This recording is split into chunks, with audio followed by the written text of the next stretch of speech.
Hello world, it's Jason Smith with Seagree LLC. Wanted to take a quick second to give you all some insights on how I utilize the business model canvas, and one of the ways in which I utilize the business model canvas and the consulting that I do with business owners, and hopefully you can get some insight out of this to optimize your revenue. So you've seen the business model canvas before. I won't go into a deep lecture about this, but for those who are not that familiar with it, on one side you've got your customer segments and the revenue streams that come from the value you provide to your customers.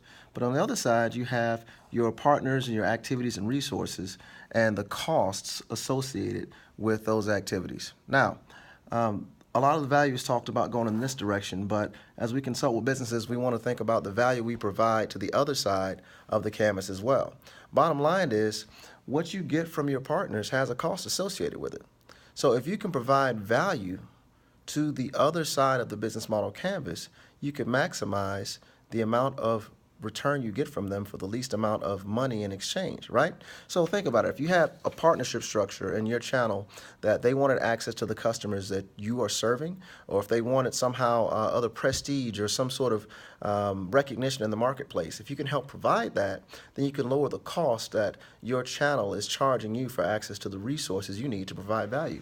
So to look something like this, if you can make sure you're providing value to your resources and your partners on this side of the canvas, it'll keep your costs lower, right?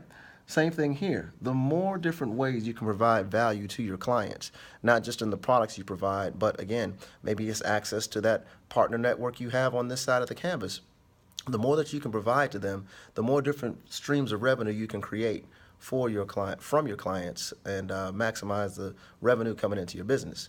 When a lot of people talk about the planning stages of the business model canvas, they don't talk about that mutual cross flow of value to both sides. But that's one thing to think about as you're building that structure. You can drive your costs down by providing all the different forms of value. So think about your partners and think about your channel suppliers in the same way that you think about your clients. Understand them deeply, know all of their hot buttons, understand all the ways you can create value for them, because you can do things that cost you nothing to create value for them and therefore maximize the cost effectiveness of your business. So for what it's worth, good luck out there.